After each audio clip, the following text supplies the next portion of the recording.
We make hundreds of decisions a day. Most of them are small, and we aren't even conscious of making them. And often the decision isn't going to change the outcome of our lives. Like, which mug do I pour my coffee into? Or what do I wear to work today? Or how loudly should I yell at my dog to stop barking? But what about the bigger decisions that we make? Are we really making them from our true selves, or are we making them from subconscious emotions, beliefs, and expectations that aren't even ours? And yet these decisions literally change the course of our lives. What should I do for a living? Should I get married? Where should I live? In this episode of Thin Thinking, I interviewed Dr. Rishma Walji about the subject of her popular TED Talk on intentional decision making and how we can work towards really creating our life rather than reacting to it so that we can become more of who we really want to be. So make the intentional decision to come on in to this week's Thin Thinking podcast and join me. Did you know that our struggle with weight doesn't start with the food on your plate or get fixed in the gym?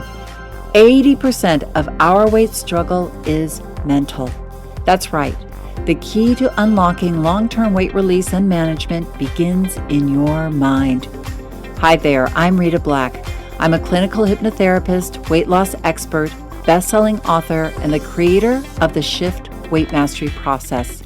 And not only have I helped thousands of people over the past 20 years achieve long-term weight mastery, I am also a former weight struggler, carb addict, and binge eater. And after 2 decades of failed diets and fad weight loss programs, I lost 40 pounds with the help of hypnosis. Not only did I release all that weight, I have kept it off for 25 years. Enter the Thin Thinking podcast, where you too will learn how to remove the mental roadblocks that keep you struggling. I'll give you the thin thinking tools, skills, and insights to help you develop the mindset you need, not only to achieve your ideal weight, but to stay there long term and live your best life. Hello, everyone. Thank you for being here today, and thank you for being a part of the Thin Thinking podcast community. I am saying hello all across the globe to our friends in Japan. We have a growing, bursting listenership there, which is super exciting for me. My sister lived for 7 years in Japan. A wonderful group of people in Indonesia and Slovenia and Sweden. So everybody all over the world, welcome and come on in. All of our friends near and far. I hope you are having a safe and wonderful end to your summer. A lot of the times we make decisions as a reaction. For instance, to lose weight. I see it all the time. It's a reflex from being in pain or feeling bad. I've got to lose weight. I'm going on a diet tomorrow. But not a true intention to really release weight for good. So I think some coaching on making true decisions from the heart of who we are will be really helpful. And so I cannot wait to introduce you to our Thin Thinking podcast guest today, Dr. Rishma Walji, trained as a naturopathic doctor and PhD. She spent over 20 years in clinical practice helping patients make big decisions about health, hormones, and family. She's currently writing a book about intentional decision making. A lot of her work is related to awareness and emotion that can either guide or mislead our life choices. She's the host of the XO Conversations podcast and a TEDx speaker. Hello and welcome. We have Rishma Walji here with us, who is an expert in the art of intentional decision making, which I find so fascinating. And I know everybody here is probably interested, since we struggle sometimes with making those intentional decisions. Well, welcome to the Thin Thinking podcast, Rishma. It's nice to have you here. Thank you so much for having me. Oh, I'm really excited. So tell us, how did you I know you also have this title, or you are called a curious life strategist. So, how did you get to where you are right now, like helping people make more intentional decisions? Yeah, it's a good question. It feels like a bit of a roundabout journey. I grew up with in a family from immigrant parents. So I just sometimes I think about, if I was born 5 years earlier, I would have been in a different country, different privilege, less privilege maybe. And then also I had a really big family growing up and I had a lot of loss, a lot of people who passed away early. So I kind of grew up with this really acute understanding of how short life is. And then I went into healthcare because I was like, you know what? I want to take care of people. I was sick as a kid. My grandparents passed away. Like all of these things happened. And I was like, you know what? How can I make a change in the world? How can I didn't have the words intentional back then, but how can I take control of my life, take advantage of the opportunities that I have? And at the time, it was that I wanted to give a voice to other people. So I ended up going into healthcare. I wanted to help people. I did fertility and hormones for many, many years. And that was Mm, sort of my way of, giving a voice to people who didn't know their bodies. We don't get taught the kinds of things that we need to know, oh, especially as women. absolutely. And especially when you learn the things in school and then you don't talk about it again until you're trying to have a family, right? So there was this piece of me that really wanted to give that voice. But what I noticed when I was in practice for a couple of decades, I was going through this process with people. And when I stood back and kind of looked at what I do for a living, I realized that people come in wanting to have a family, wanting to understand their bodies, but also making choices when they're backed up against a wall, almost Mm, like they don't know what their options are. They don't know what their choices are. They feel like they don't have any other option. They feel pressured for time or space or money. All of these things that in the fertility world sort of seem normal, right? Like everyone goes through this. And I took a step back and I thought, first of all, why is this normal? This should not be normal, right? And also, this is how a lot of people feel, even outside of the fertility world, just as human beings. We get caught up in our life, we get caught up in parenting and, our jobs. And then we feel like we don't have choice, we don't have options. And so that's kind of how I got interested in it because I wanted to be really intentional about my own life. I wanted to really be careful about the choices that I made, the way I was living, what I was doing, what felt good to me. So that's sort of a roundabout way of saying this is how I basically followed my passion and my interests, and that's how I'm here.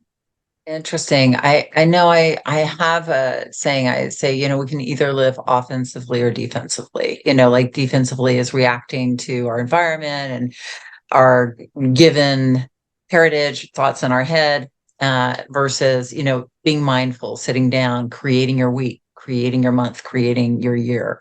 I mean, we aren't in absolute, and I know not in control of everything that happens to us, but we can do our best with, like you said, connecting. So how did you uh, first start working on this with people, or how did you start guiding them? Was this in your practice?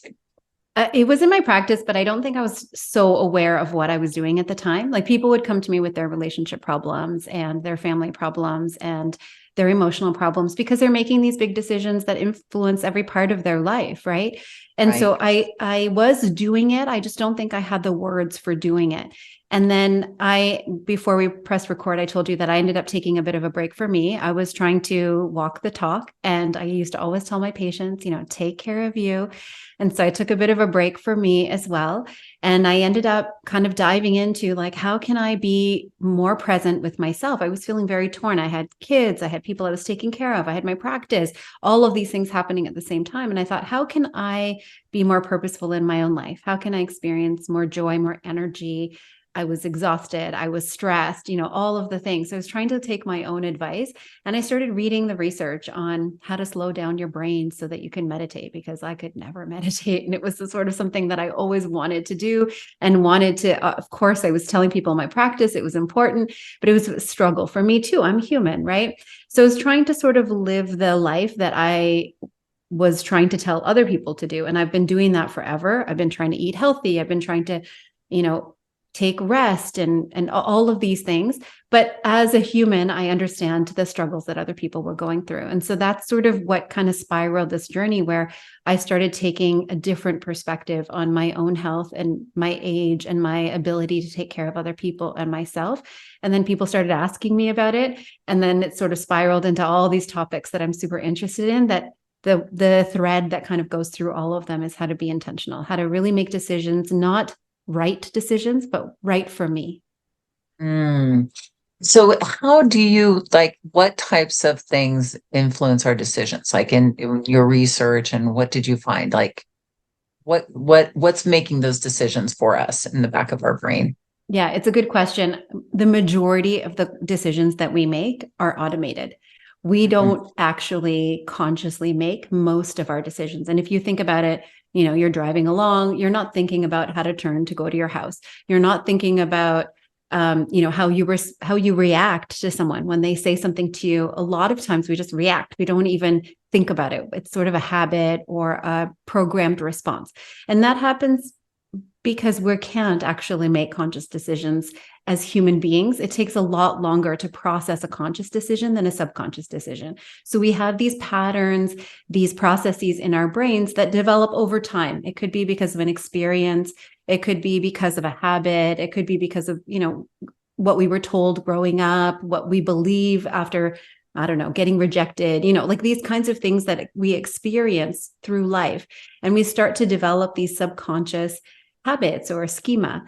And then we live life with making those decisions based on those subconscious patterns and subconscious thoughts and subconscious habits. And then only 5 to 10% of our decisions are actually conscious. Those are the ones we think Right. about. It's really scary if you think about it. In a way, it's important, but it's scary, right? Like I'm living my life just on a train that's going somewhere and I don't have control and I'm not driving it, you know? And It's so true. We talk about on our the Then Thinking podcast, how about 12% of our mind's conscious and the rest is subconscious, and that a lot of those habits and beliefs are just wired in there, and we're just doing them, and that's why it becomes hard for health, right? Weight management, things like quitting smoking. Those decisions are kind of coming from this place in our subconscious mind a lot of times, that impulsive decision or emotional eatings based on patterns that are overriding our conscious mind's best intentions. So I can totally see that. And the brain is so amazing. I mean, if you think about the fact that it, like you said, most of what we're doing over the course of the day is kind of pre-programmed or wired in there for our survivals to make it easy, because we were having to make absolute conscious decisions. But when it comes to, slowing down the brain and being mindful, that that is where people start to find, then they are able to be the agents of their change and to start to feel more confident. Um, that's exactly it. You have more choice when you can control your decisions. And I'm not saying we should control every decision, right? We shouldn't be yeah, it's conscious about every impossible. decision, but we should be able to pick and choose which ones we bring to the surface and then which ones we push back down. Yeah.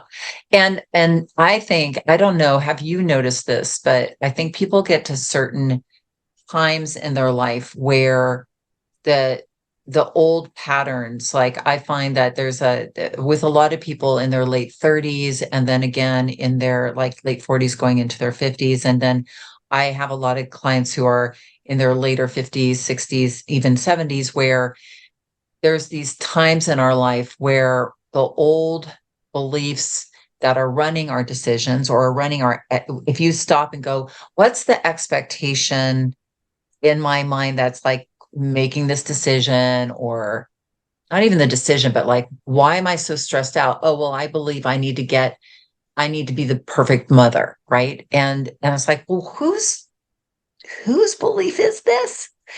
So you get to these points in your life where all these beliefs that aren't even your own meet up with your reality.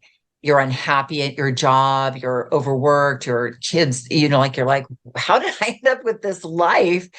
And that's when people, I mean, I'm assuming because you were working with people of childbearing years, you saw a lot of that where people were like, they had what looked like a good life on the outside, but they were very unhappy because it was their parents who wanted them to be the lawyer, the doctor, um, and they're like, I don't even like what I do. Yeah, for sure. That's a really good observation. I actually find it happens through age, but also through, I'm going to call it identity transition.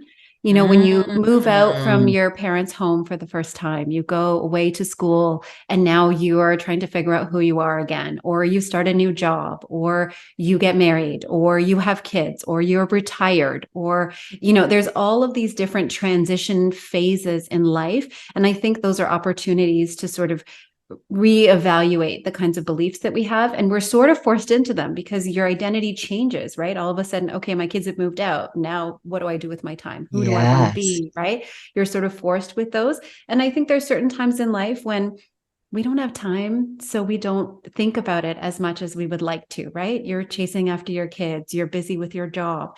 And so the idea, I think, of it changing with time and age is a really important one. And I think we go through these phases of life where we want to redefine who we are, we want to redefine how we live. Yeah, and sometimes I think that lines up with what you were talking about is health. Yeah.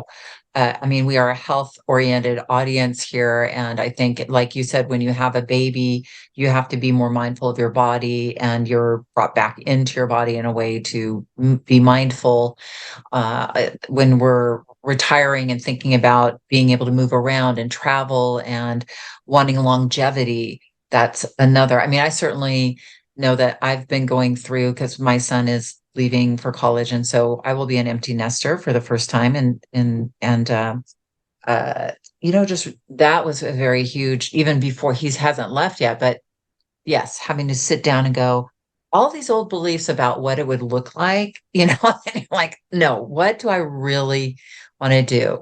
So, do you have a sort of like if somebody was like, how do I be more mindful in my decision making? Because I know you've done a TED talk. I know you're an expert at this.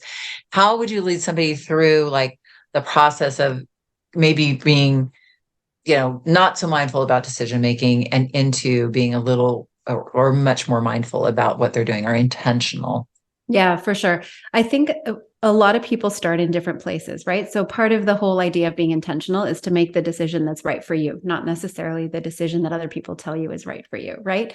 So Right. it really starts off with where you're at and what your perspective is on the decision, on your circumstance, on your ability to make change, those kinds of things.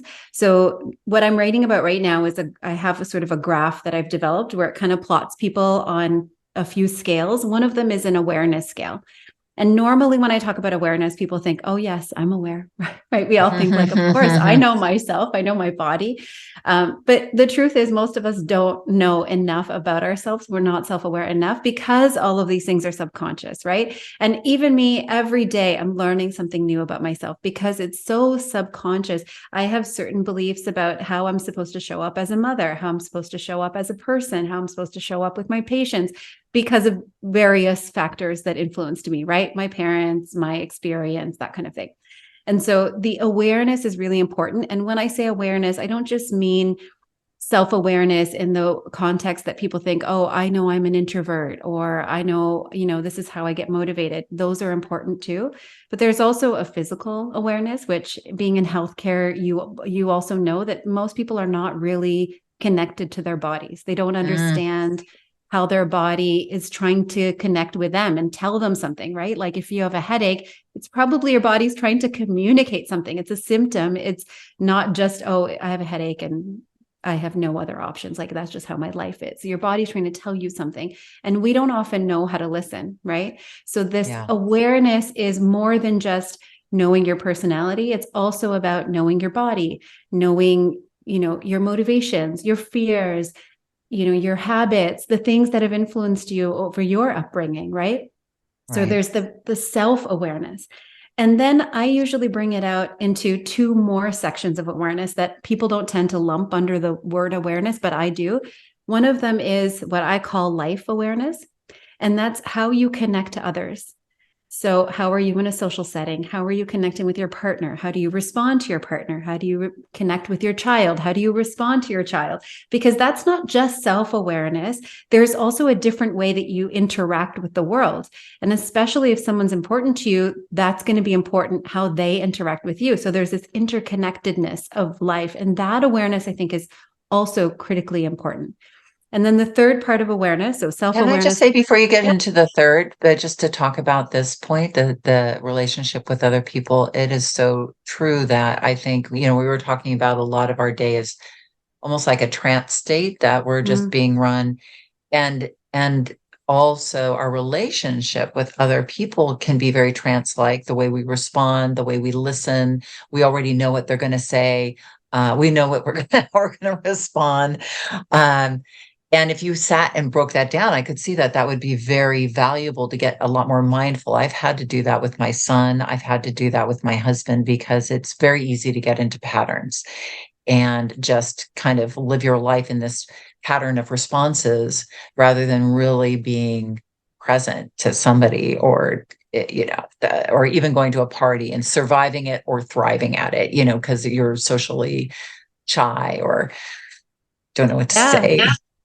For sure. It's so important. And I think it can really empower your ability to connect in a relationship, right? Like sometimes I Yes. joke with my husband, like he'll come home and do something and I'll be like, that was so inconsiderate, and it's not that he's trying to be inconsiderate. He's just doing his thing, right? He's in And his trance. yeah, and I'm in mine. And when you separate, okay, well, I was feeling tired and you were feeling, stressed about work. And then you can realize, okay, here's my awareness. Here's my awareness of him. And here is the awareness for how we usually communicate. And then it just Yeah, opens up the ability to have a less charged connection, a less charged conversation, because then I'm not yeah, blaming, I'm asking, right? And I'm curious about what yeah, his reactions are, what his patterns are, what mine are. And I'm not judging either of them, right? It just changes right. the conversation so clearly. Same thing with my kids. Most of the times when I'm upset with my kids, it's not their stuff, it's my stuff. And I don't want to Yeah, admit so that, but it's true. true, Yeah, right? I know. We don't want to look at that stuff, but yeah, it is absolutely true. And I think what you were saying about your husband too is that gives your being empathetic and compassionate when you take into consideration where he's at in his day, what's going on in his brain. It's not just like your experience of him, it's like bringing him his whole being into. And I agree with you. It just changes the game in your communications with each other. Absolutely. Yeah. So And if you think about intentional decision making, people think, oh, big decisions, right? Oh, should I have kids? mhm. Should I move across the country? But there's also very little decisions that really change your life. If I make a decision that I want this relationship to work, then I need to be open to having that awareness so that I can make change. Because if I'm not open to the awareness, there's never going to be a change. We're going to be fighting about the same thing 10 years from now. It's so true. And I wonder, so when you work with people on this, is there pushback because it does require really committing to having feelings? And a lot of times, when we're operating outside the world of our trance state, a lot of times that works for us because when we're present, then we have feelings. And they're not all good feelings, you No. know. There's a ton of pushback, and anyone who knows me knows that I'm deep. Like I am unable to have a superficial conversation with anyone. I go to a party and I'm like, what's motivating you right now? Like it's a very, I just go deep. So I think even people listen to my podcast, like it is deep, right? And I'm sure that I'm not for everyone, but if you're not willing to go through some discomfort, it's really hard to have change. Like Yeah. we all have our vulnerabilities. And this is kind of why, although it's terrifying to me, and it was very scary, even when I did my TED Talk, to share some of my vulnerabilities, I think part of the reason I do that is because I want to show that you can't have change unless you're willing to face them, unless you're willing to be open to them and admit that they're there. And I'm not perfect. And I'm going through the process just like everyone else. But I have access to these resources and the healthcare and the research. And so I feel like if people have the courage to face those uncomfortable feelings, to face those uncomfortable truths, it really opens up the possibility of having a life that you love. Mm. You were going to say a third thing Yes. because you mentioned relationships. So what is that third thing, the awareness, third Yeah. awareness So three arena? awarenesses. One is self-awareness, life awareness. And then the other one that I really don't see anyone talking about, but I think we all know what it is. And that is system awareness. And I'm calling it system awareness Ooh. because you would know also in healthcare, but it could be in another field too. There is a way things work. And Mhm. a lot of my healthcare professional life was helping people navigate the healthcare system, at least here in Canada, right? If you don't know how the healthcare system works, you're not going to be able to navigate. It's the same in education. You know, you have a child with some need, and if you don't know how the education system works, you won't know how to get that child the extra attention that they need. In finances, you know, if you don't know how your finances work, you're not going to be able to have a successful business. So there is a system awareness. Most of the time, we have to learn something in order to navigate that, or we need help to do it. But I think a lot of people don't realize that that awareness is really important if you're trying to make a change in your life. So if Mm. you're scared of your finances and you're not willing to learn how they work, because there is a way they work and there's a way they don't, right? And if you don't understand your expenses and your income, like if you don't understand how that works, you're not going to be able to make a change in your financial situation. Of course, there are limitations. Of course, there's privilege of, you know, that's not to say that we can solve every problem, but the awareness of how things work, even just in healthcare, to know how your body works, right? To know that Yeah. a headache might mean X, Y, and Z. Like even just that knowledge. A lot of my patients, for example, when I was working with hormones, they would come in not knowing what their body was supposed to be doing during their periods.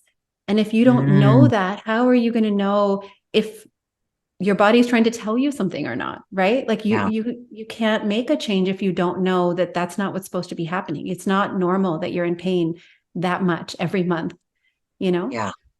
Oh, absolutely. I mean, I remember when I was trying to get pregnant because I started late in life and I was going to have my second child around the age of 40 and I was trying to get pregnant. It was harder because it seemed like, I don't know, none of those, even when you pee on the stick and it tells you you're fertile or not, were working. And I read a book and it gave me a lot more awareness of my body because and it was about like the fluids that my body was excreting at certain points of the month. And I was like, I considered myself an educated person. I consider myself a very in touch with my body sort of person. And like, what? Why didn't I know this before? And once I knew that, once I had that, I got pregnant like the first time. Do you know what I mean? Like once I had Oh, put for all the pieces sure. of the puzzle together, that I just, and I'm sure you've seen this a zillion times in your practice, but it's just like, really? That's what that means? It's just, you know, all Oh my those. gosh, this gets me so fired up because I see people who are like, I just wish I knew that. I wish I knew this information. And that's where I came up with the system awareness because I'm like, there are pieces of information that we need. And if we don't know that it's out there, maybe we don't know it. But if we don't know that it's out there, then we don't look for it. And then our options are limited. And then we only go down a certain path. Like most people think you try to get pregnant. If it doesn't work, you go to IVF. There's a Yeah, whole world of fertility information in between trying and going to IVF. That doesn't mean you won't need IVF, but there's a whole bunch of right. information in between that no one knows, no one talks about, no one teaches us, you know. So I feel like that's the case with many, many fields. I think they, one thing that's lacking from the educational system, I mean, we're in the United States, but we have a huge Canadian audience too, and, all worldwide. But so people will understand is that we're not, I don't feel like our educational system teaches us to be curious and to ask those questions. I think it's kind of an authority system. So you're just used to being good, following what the authority figure says and not, asking outside the box. Yeah. And Yeah. it We have sounds that like too. that's what you're advocating and looking Yeah. outside the box. I agree with you. I mean, with weight management, right? Weight management is all three of those things: how you relate with yourself, how you relate with your environment and the people in it, and how the systems and operations that you set up for yourself, they're either working for you or they're working against you. and making that change, it takes mindfulness. It takes communicating more powerfully with yourself. It takes asking for support and from those people. So changing those relationships to a certain degree, because these people are used to, you know, a relationship that works, but that relationship might be setting you up for failure. So you have to, take into account all of that awareness. And, you can't be super aware of everything all the time, all at once, but starting to get curious and I call it like the CEO of your own weight management. Like you kind of have to look at all the systems and you have to look at your staff and you have to look at your, just every aspect of that and have them all working together. So that's really cool that you've divided it and you've created this graph. Now, I know you have uh so you're saying break it down and then is there a practice or a way of like structuring things for yourself that can start to make you, like, if you're waking up in the morning, like, how can I make today a more intentional decision making day? Yeah, there's so many different practices that I have. So really it's about what works for you and what's going to be the most applicable. For me, I have started, okay, I'm not a journaler. I never was a journaler. That was not something that I felt comfortable doing. But recently I've started journaling and it is life-changing. And I think the issue for me was I didn't know what to journal about. And now I have very specific sort of prompts that help me get clarity for myself. Okay. I use it for my audience too, my clients. And I find that really helps to unlock. It's almost like what I would do in practice. So, when you're working with a patient and they say, I can't do this thing. And then you'd be like, tell me why, what do you mean? When do you feel worse about that? Or whatever. You ask all these questions. That's what I started doing with journaling. So I have these different prompts that I use that kind of probe a little bit deeper, a little bit deeper, a little bit deeper. And it usually ends up bringing up something that's like, oh, I don't want to deal with this, but then we have to sit in it and understand it. So that's one strategy. There's many. Looking for patterns is another thing. So in the way that I would pay attention, I get a headache every time I have a period. That's a pattern, right? I also try to pay attention to emotional patterns.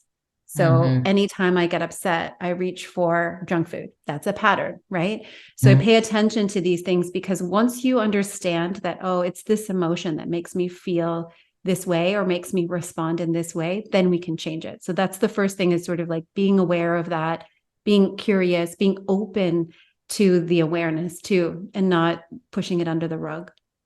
Yeah, that's great. Now you have been mentioning a podcast. What is the name of your podcast? It's called XO Conversations. Oh, I love it. And that's available on all the platforms. So check out Rishma on those platforms. And then you're writing a book. Now the book is in process, so we can look forward to that. And is there any way, I'm going to be posting in the show notes all the different ways that people can find you and get in on this conversation more. And I'm going to put your TED Talk in the show notes as well. Thank you. I haven't seen it yet, but I will look forward to seeing it because I have been wanting to see it. It looks really good. But you also have something that you have this graph that you're talking about, right? Can you tell us more about it? And I'm going to be there's a link to it, right? Like that you can sign up for it and then get it sent to you. Yeah. So the best place to reach me is on my website, livingxo.com. And if you want the quiz, it's livingxo.com/quiz. So I can give you the link. You can link to it. And essentially it's a quiz that helps plot people on this graph in terms of where they are, in terms of their intentionality. And it helps people become more intentional by giving them the first sort of steps. You're more heavily based in awareness, maybe you need some action steps. You're more heavily based in action, maybe you need some awareness steps. So it sort of graphs you or plots you on the graph, and then it gives you some prompting questions and some steps to take in order to be more intentional with the next decisions that you're making in life. Oh, that's amazing. Okay, well, great. Well, I will check that out and everybody can check that out. That sounds really good. I love how you've broken everything down. That's really the first step. You made it very accessible, which is fantastic. Yeah. Thank you. Well, it's been such a joy to start the conversation with you. I'm sure we're going to have you back for more intentional decision making, but this has been great. And if there's maybe one thing that you could say for people out there to just get started, other than taking your quiz, like what would be that first thing to get a little more mindful and intentional today? Yeah, the first thing I usually tell people is to pay attention, not with judgment or anything like that. Just pay attention in the way that your best friend would pay attention to you, where we don't judge other people. Like I'm sometimes so hard on myself, right? If I pay attention to a reaction, I'm like, why did I get upset? But my friend would be like, of course you got upset. I understand it, but why did you get upset? What's going on in your mind? Sort of like ask yourself as a friend would. Just pay attention to your life, your reactions, your physical body, how you interact with people. Just pay attention to things around you. And you don't have to pay attention to everything. But if there's something in your life that you want to change, if there's a decision that you want to make intentionally, just pay attention to the things around that decision that are influencing you so that you have more control over the outcome. I love it. Okay. Well, thank you for that. I really appreciate your time. This has been fantastic. Thank you, Rishma, so much. Thank you so much for having me. Thank you so much for joining us. And everyone, make sure to check out Rishma's TED Talk in the link. It's in the show notes.